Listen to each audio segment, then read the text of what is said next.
What's up guys, Auto Fanatics. So today's video is going to be a wax and talk on the 1989 Ferrari 328 GTS. So the car's clean, I just dusted it off. We're going to pull it inside in a little bit, but before I do that, I want to explain to you guys what I did on the recent go around to the finalized restoration of the 1989 328 GTS, and I'm going to show you guys in a couple of moments as far as what I've been working on for like the last number of months, but specifically the last 4 weeks has been an intense, complete interior restoration, going over all the final details of this car, whatever it needed, any rusty bolts, anything that was chipped or scratched. Every single thing was addressed by myself in my home shop. I worked in this car every single day while it was in my possession, and I worked on it as if it was my own car. So this is a really cool car. It's a very iconic car. It's one of the last, it actually is the last wedge-shaped Ferrari design by Pininfarina from the 1980s. This car was replaced with the Ferrari 348, which was a total flop. Then also transitioned to the 355, which of course, you know, I'm biased. That's one of my favorite cars ever. But this is going to be a lot of fun. I'm going to take you along. We're going to talk about cars. I'm going to show you guys about waxing the car, talk about it, single stage paint. This is 100% original black single stage paint. This car was not repainted. This is a low mile original car that we sympathetically restored and brought it back to a much higher level. Actually, all the work that we did in this car, we actually doubled, possibly more, increased the value of the car from when the owner originally bought it. So let me just put this down. I'll give you guys a little bit of walk around of what we did, or what I did. So this process of the interior was one of the hardest interior restorations I've ever done in my professional career. This leather was professionally dyed. Every stitch was masked off. The bottom had a hole in the seat. I found new old stock leather, stitched and made a pattern exactly like original. Everything in this car was gutted. All of those parts down there, the handbrake shroud was gouged and scratched. Somebody dyed it in the wrong color. This was torn. I had to restitch that. All of these little bezels back here, they apparently get trashed when you put the removable. This has a removable GTS Target style roof. These were all gouged, scratched, ripped over here. Everything was professionally repaired. Perfect color match. Also, the way I do this, I didn't want to go in there and fill in all of these cracks. A lot of leather guys that don't really care about restoration, they'll go and they'll gob some filler on here, but this is part of the original patina that I wanted to, you know, maintain in the car. We don't want to delete this and make the car look like it was brand new, because it's not a brand new car. The car's, you know, built in 1988. So as I go through the restoration process, I kind of pick and choose little nuances that we like to retain, you know, with little wrinkles and little creases to make it look original. That's the whole point of doing a restoration, where it's not considered overly restored. Steering wheel.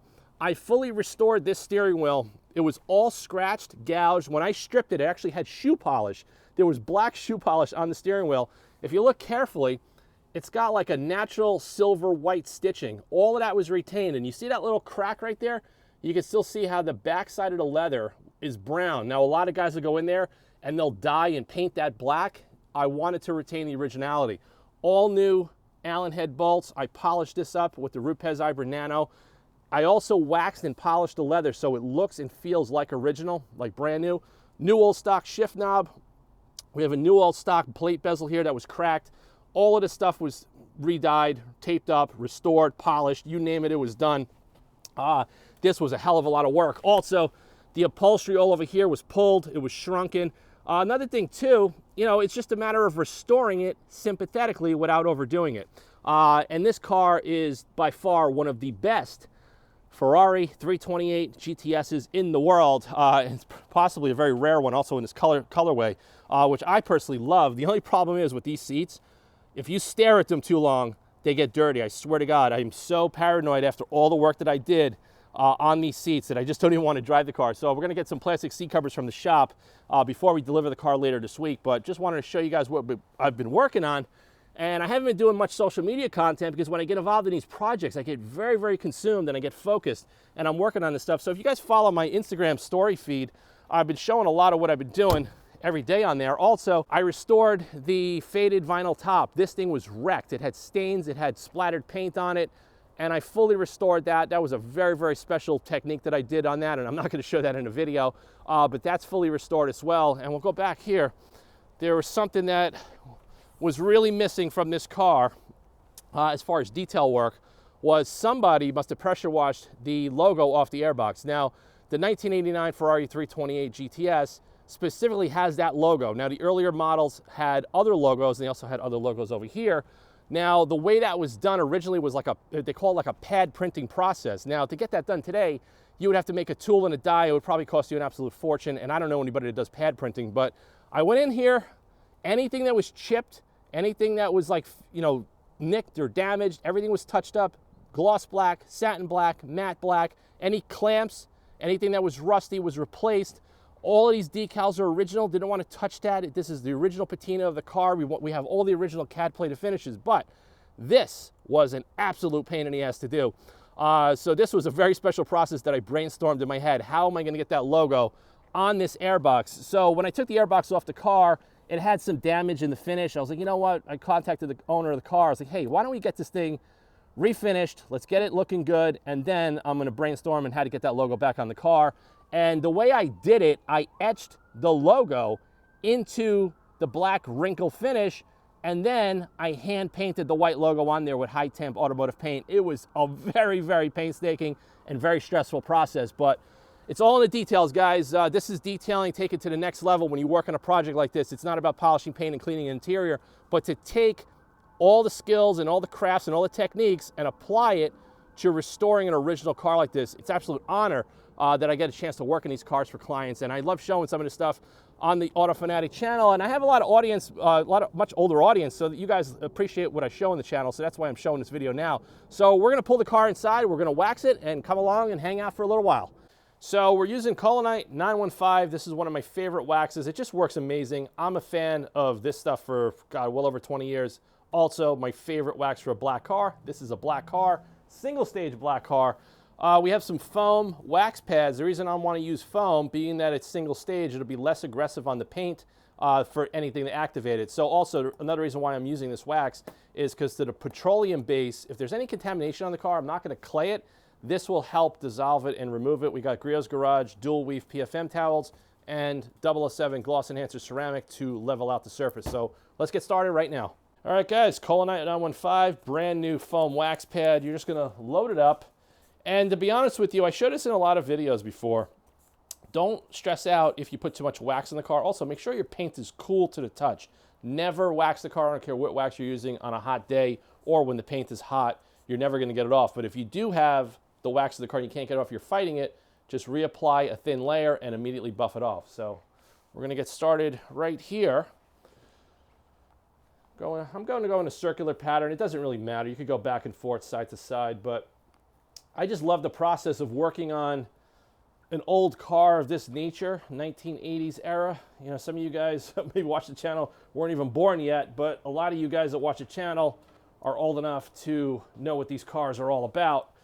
This is when Pininfarina was at their best, in my opinion, as far as design.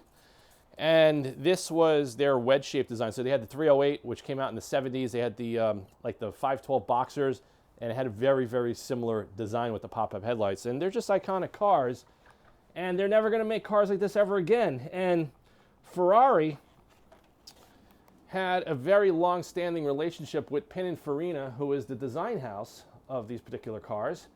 And then they broke away from them. I think it was 2015, and that's probably why a lot of the modern Ferraris look like they're a bit over-stylized and a bit overdone for a purist taste.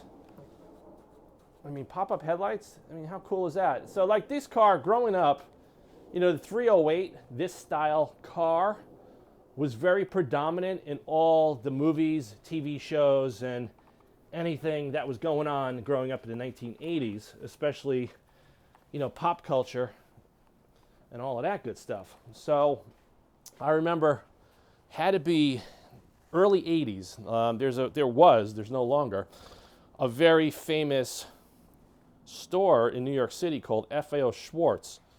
And they used to sell very high-end go-karts that were modeled after the Ferraris and Lamborghinis. And I remember, it had to be 1984, going up the escalator, there was a red with cream interior 308 Ferrari go-kart. I think it was about $30,000. It even had a gated shifter, but the car only went forward and reverse, but it was still kind of cool. It had a leather interior. It was just such a cool thing. And that always just imprinted it in my mind of falling in love with these cars. So no matter what, you know, I always look at these cars as a piece of my childhood and growing up and all of that good stuff. So we got this section done. I'm not going to wax the whole car at once. We're going to go section for section, and then I'm going to remove it. So we let that flash already. We're going to grab some 007 ceramic. So what I usually do, just give it a little mist so the towel's not dry.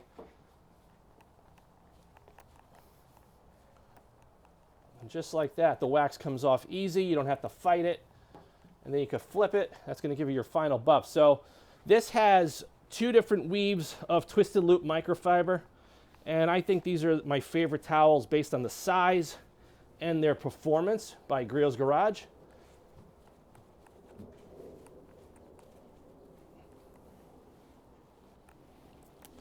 And if you get any residue, just as you're doing the panel, just chase it with a little of the 007 gloss enhancer.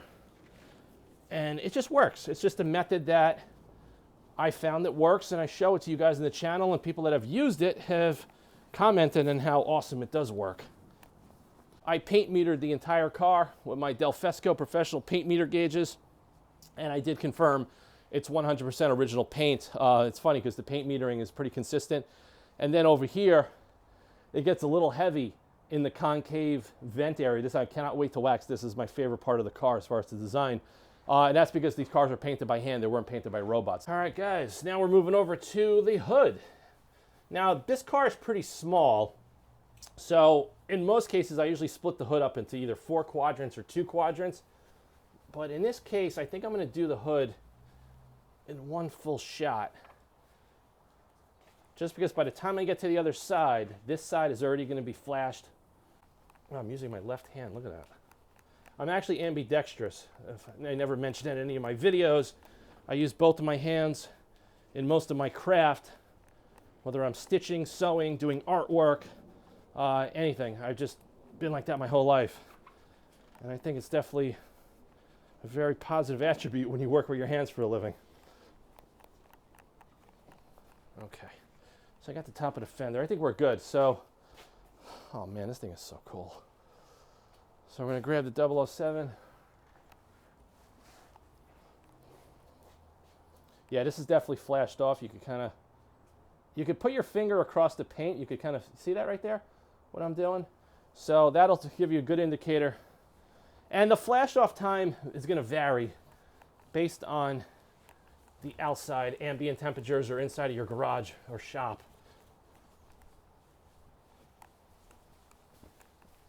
So if you look at it right there, you see there's a lot of residue left.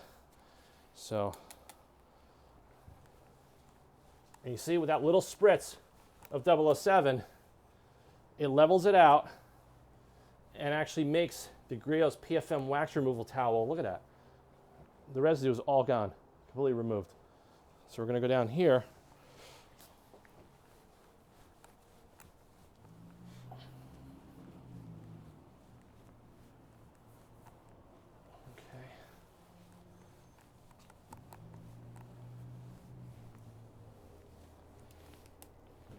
And you see what I'm doing? I'm barely doing a full trigger spray. I'm just giving a little droplets of a mist. Okay? This car is so low to the ground, it's actually, I'm bending over. it's actually making me tired. But, okay, see, over here, on this part of the hood, there was some contamination that the wax reactivated. Usually when you see that, you'll see little dots in the wax as you rub it off. Just going to give it a little mist.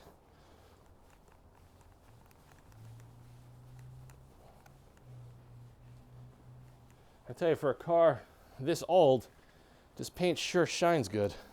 And it's such a small car, so you could do a full wax on this car. You know, take your time, like in an hour. You know, we'll see how long this video is, and I work pretty quickly. But you don't have to work that quickly. You could just take a Sunday and just chill out and spend the whole day doing this if you wanted to, because it's like therapeutic to me. Gotta get the front bumper. That's gonna be the next. Okay.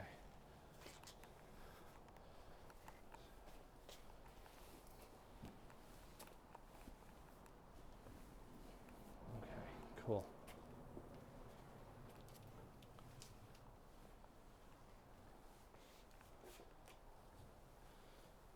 So another thing cool I want to highlight on the design of this car, check this out. If you get closer, look at the way the fenders are flared out. Now, if anybody is very familiar with Ferraris, the Ferrari Dino, which was a predecessor of this, they had a model called the chairs and flares. So it had Daytona seats and it had fender flares exactly like this. And it seems pretty aggressive as far as how this bulges out and the wheel and tire is tucked in based on the offset, but it just looks so good to look here and to look over here. And this was also a dominant feature too of like the 512 BBIs and the 365s. It was just a very, very signature Pininfarina design and how they bulged the wheel arches out. And this right here, this, oh man, this is just so cool. This ductwork that starts here and it goes right into the engine bay. It's just so freaking wild.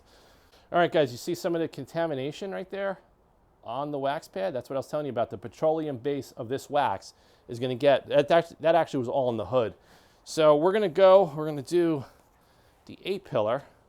Another great thing about Colonite on older cars, it's not going to give you that white caked on chalky issue inside all the weather stripping, which drives me nuts.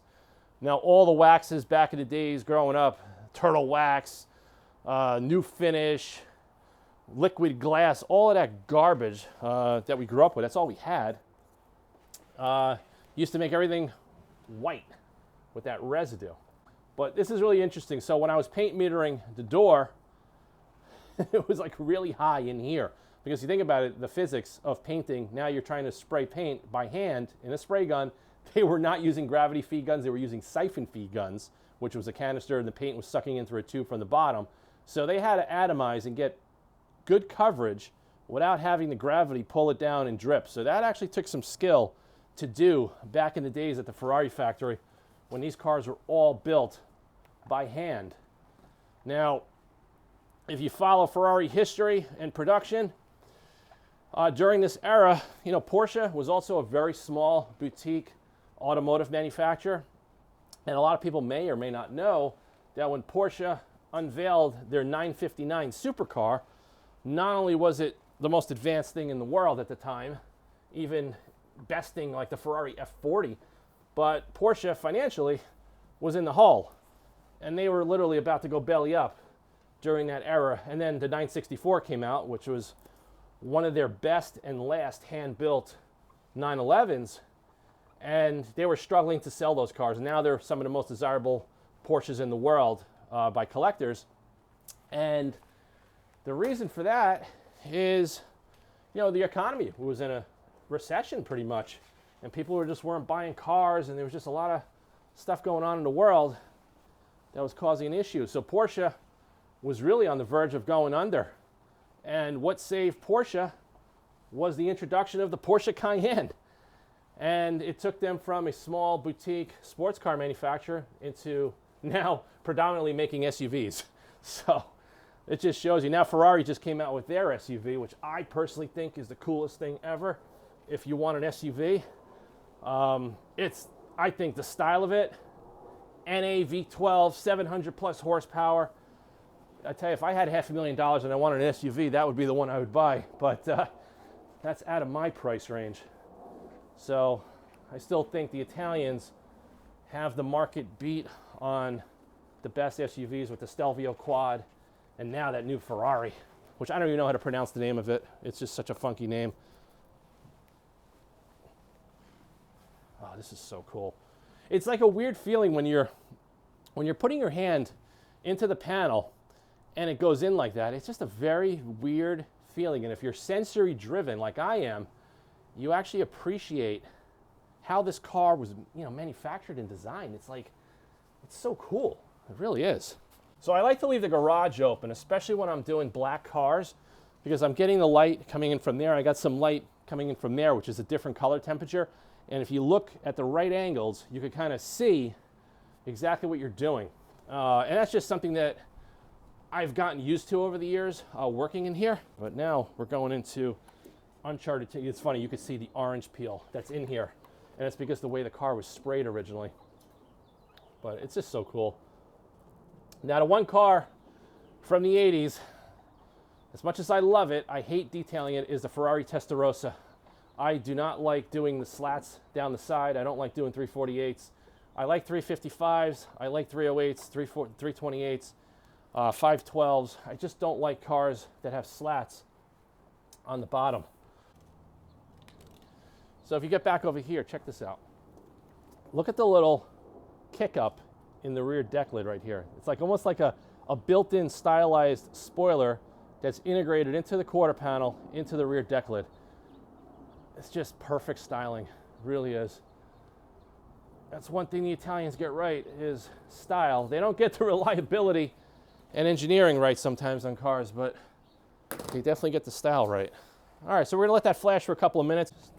Taking the wax off the quarter panel. And Miss Auto Fanatic's holding the camera while I do this, and she's like, wow, the car's like a mirror. They're gonna see me in it. It's okay. That's the whole point. It's a black car. You want it to look like a mirror. If it doesn't, then you didn't do a good job. This is pretty cool down here. So you just take your finger and go like that. Get all the residue out. And it's funny, this little recess is painted with like a flat black paint. Okay, really weird, and they did that to break up the body line. So if you have a red car, this is more predominant, but on a black car, you don't really notice it as much. But, okay.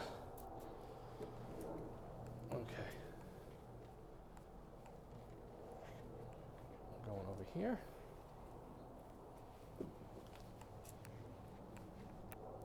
It's the absolute perfect temperature right now to do this. Oh, it's just like when you're working on these cars and you physically are touching them, you could feel the way the body is formed right into this little uptick on the rear spoiler. It's just so cool. I don't know, the 355 has that too. And the 348, you have to really pay attention to it, but I always thought that was really cool to integrate a little bit of a spoiler into the car without making it look like it had a spoiler bolted on the car, even though this has a spoiler over here, which is very unique for its time.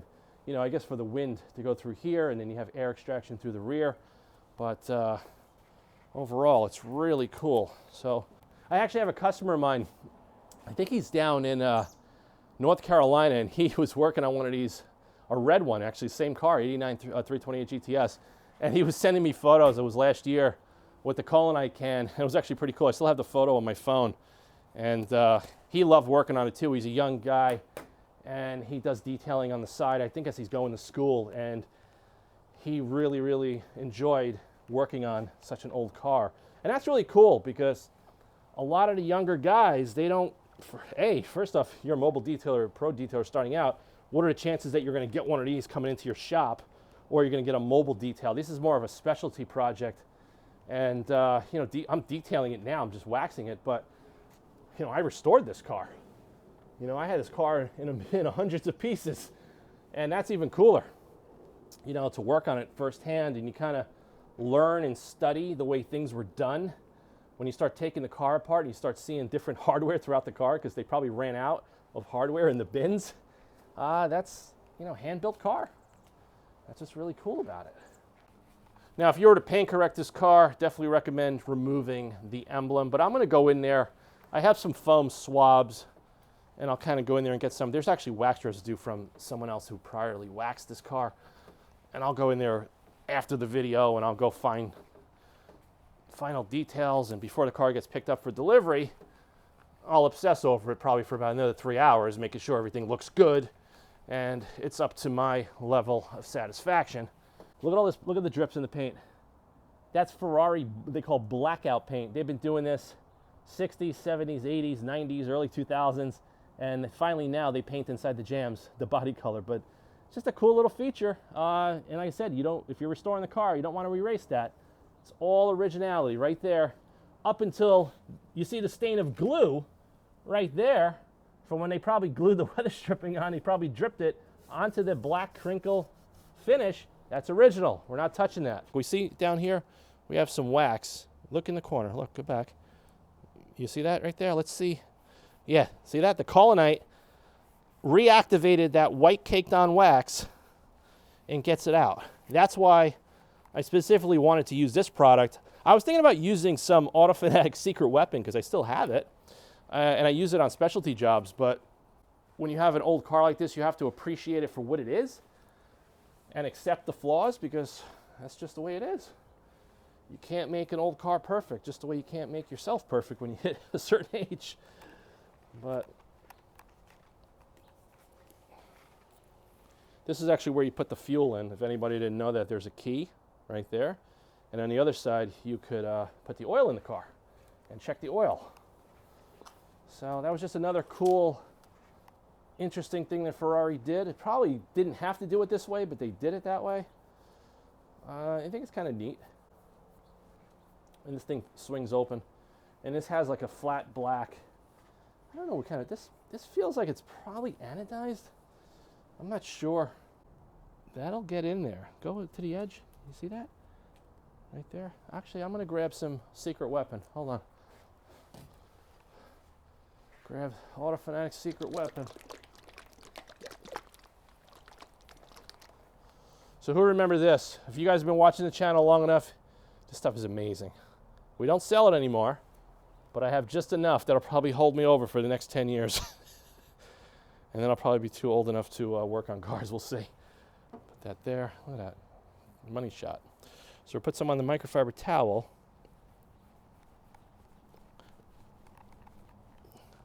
And that got it off. This stuff, I tell you, this product, if the company didn't go out of business and the raw material shortages and all of this other crap didn't happen, you see, single stage paint, you see it's a cleaner wax, single step, but it got that right off, that white residue. See, that bothers me. I'm not going to have this car, even though the owner may not see it, but I'm not going to deliver it like that. See over here, you got some more marring. All right, so we're going to have to go through this. Look, you can see the sloppiness of the weather stripping glue. It's so funny. Oh, God. I mean, I think we've gotten spoiled in modern cars today. However, still car manufacturers like Ford, they can't build a good Mustang for the life of them. If they tried with the fit and finish, they just can't do it. I don't know. I don't think they want to do it. I think that's just not part of what a Mustang is. All right? All right, so we're going to get in here too. Secret weapon, always to the rescue for any kind of specialty task like this. Power antenna. This car has a power antenna that has a switch on the center console. Could you figure that out? But a lot of, people don't notice that these cars didn't come with radios, even up until the 90s. The dealer used to install the radio for you. So the one missing link that this car needs, and I've been searching for months, is a period correct radio cassette deck. That's the one little detail that I have to find. And I did that on the 355, and I did that on a lot of cars I've worked on over the years. But it just seems that these older NOS radios, they're getting harder and harder to find in brand new in the box condition. There's a bunch of them you could buy on eBay that need to be restored, and I don't know anybody that does restorations of vintage radios that I would trust to put back in the car and not cause the car to go on fire. Now that's another thing you got to be careful with these old Ferraris. Electrical stuff. You don't want to have anything shorted out internally in a radio. It could set this car up in flames real quick, and that would be a big problem. That would be sad, actually.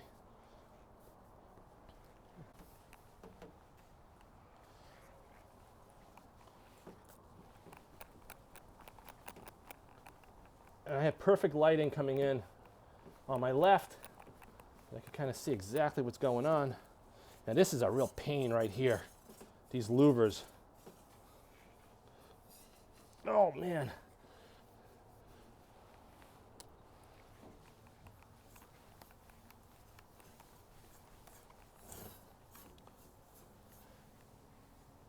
Not wearing watches, no jewelry. A little tip if you don't already know that.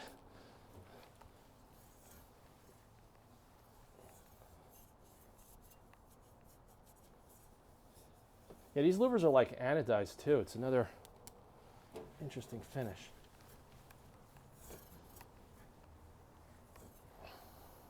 Okay.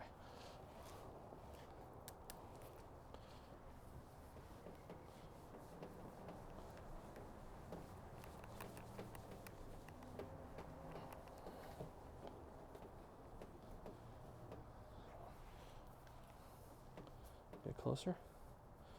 A little Ferrari emblem. It's dancing as I move. No, it's not broken. I thought it was. I get nervous.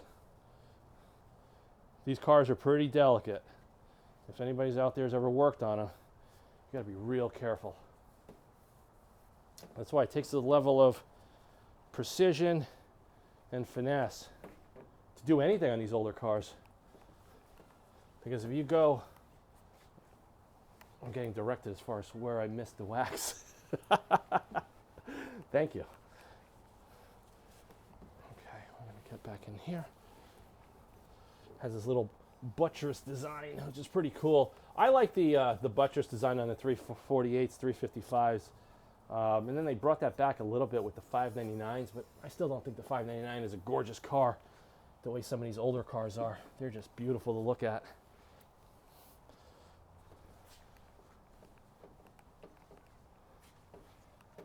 Oh man, does this paint shine, right? What do you think? Single stage paint, in my opinion, is the favorite to paint correct and to detail. The problem is, it's just after you detail it 10 times, there's no paint on the car, and then you're in trouble. And most body shops today do not do single stage paint, whether it's Glazerite or PPG. You have to go to a very specialized auto body guy that still has that stuff or will be willing to do it for you for a restoration, but most shops do not use it. Nice even pressure, just level it out.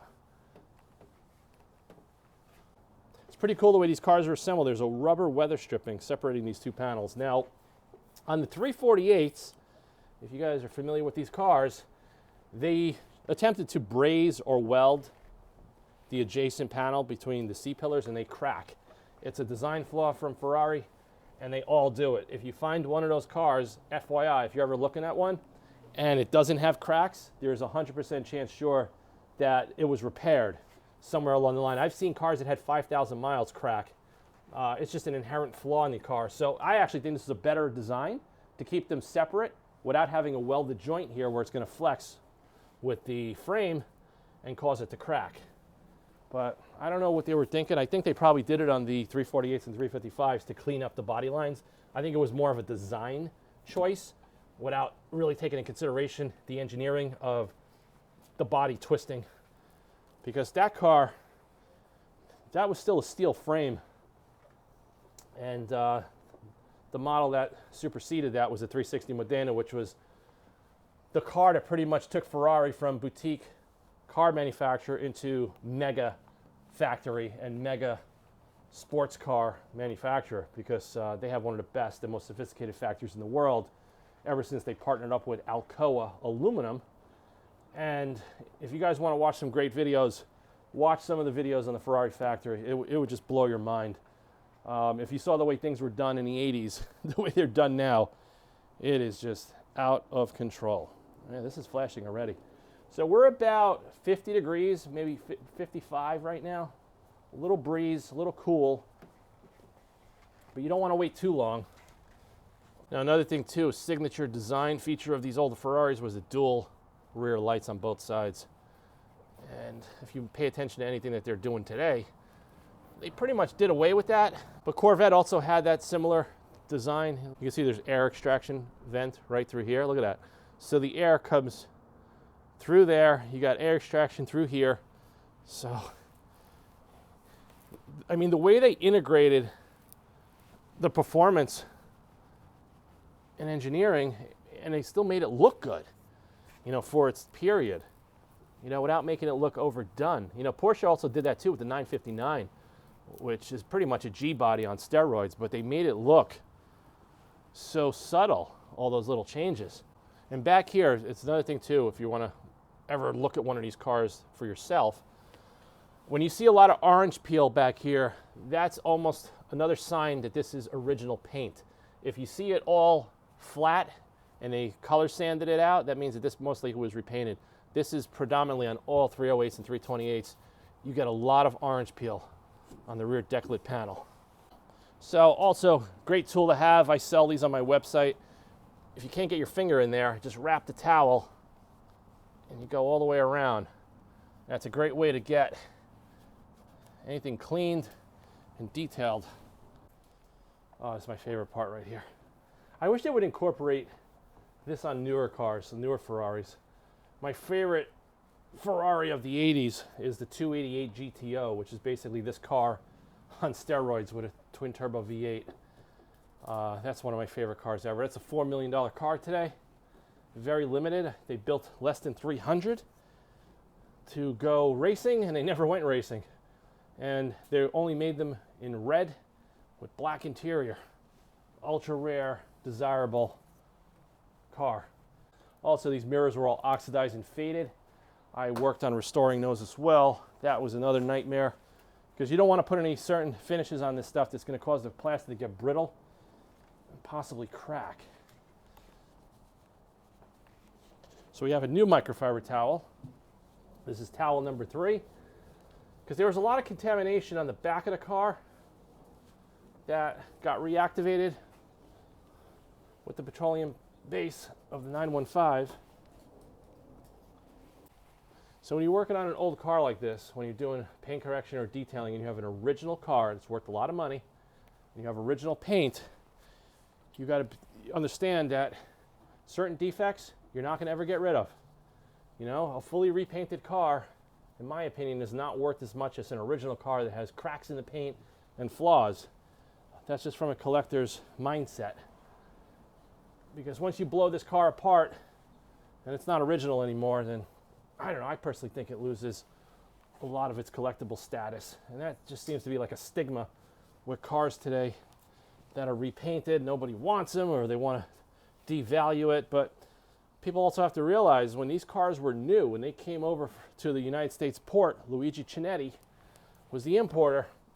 These things had damage and they were repainted so many times even before the customers, the first owners, ever took delivery of these cars.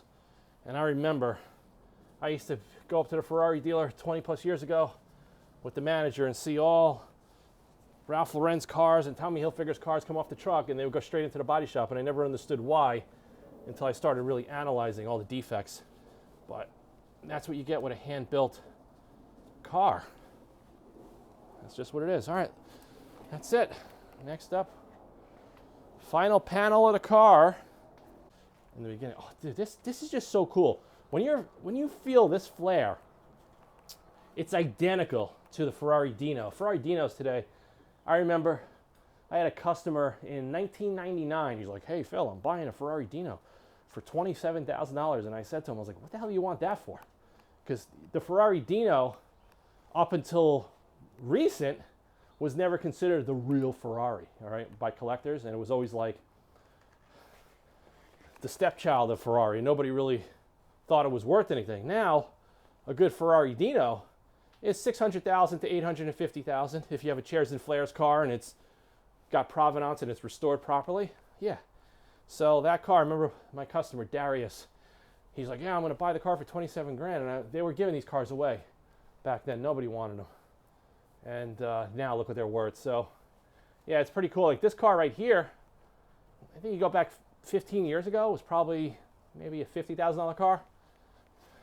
You go prior to that, you know, they just didn't have the collectible value. So as the new entrants to the market change hands and supply and demand and things change, that's where these cars start going through the roof. So there we go. We're taking off the final panel.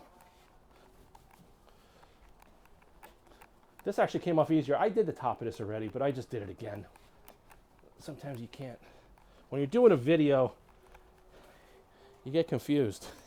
Let me tell you. And I would prefer, you know, doing these types of jobs without shooting videos. That's why I don't shoot videos of a lot of the restoration work I do, because I'm so laser focused on getting the job done and working on these cars, and I can't be distracted. God forbid, have a tripod or something hit the car. No way. I do this stuff for fun, you know, these videos for fun, and take you guys along for a ride. A little bit of a waxing talk. I think the last waxing talk I did, was it the 355, or did I do it on the Shelby 350R, the GT500? I don't even remember. But, you know, now the weather's starting to break. There's going to be some more detailing content on the channel. We're going to have some cool cars. This car is going to be delivered, and then I'm going to be picking up a Porsche to work on for him. And possibly I'll show you guys that as well. So that's it. I'll show you guys. Let me finish up, go over the car one last time, and I'll give you guys a final overview of the 328 GTS. All right, guys, this is the conclusion of the video. Finally finished doing the 328 GTS. It was a little bit more than a wax job because I actually had to get a lot of junk off the bottom of the car with Autofanatic Secret Weapon. But look, the black is incredible. If anybody hasn't worked on single stage black, it shines the absolute best when it's done properly. I mean, just look at this finish that this car has for original paint. It is just absolutely, absolutely incredible. I hope you guys enjoyed this video. It was a lot of fun waxing it, talking about cars, and showing you the finished results of the 328 GTS restoration. I absolutely love this car. I would love to own one day, and actually I love this color combination as well. This is actually another reason why I love black cars. I love detailing black cars. It's one of my specialties for the last 30 years. Hope you guys liked the video. Stay tuned for more content. Please like, subscribe, and share. If anybody's got questions or comments on detailing, you can always contact me. But remember, Colonite 915, Griot's Garage PFM Dual Weave Wax Removal Towels, and the Autofanatic 007 Gloss Enhancer. It is a foolproof method. It just works on almost every single paint finish. Just make sure your paint is cool and have some fun. I mean, this was a hell of a lot of fun. I mean, look at this. Look at the finish on this car. I mean, it is absolutely bananas. Absolutely bananas. The gloss intensity, the reflection, highlighting all of the design attributes of the Pininfarina wedge style. Oh my God, this car is a piece of art, and it's been a privilege and an honor to work on it for my customer. And he is gonna be absolutely thrilled when he gets it, when he shows it at shows, and when he actually gets in the car to drive it. This was a hell of a lot of fun. I cannot wait for the next one. Stay tuned to the channel for more content. I'll bring you guys an upcoming project as soon as it comes into the shop. See you guys soon.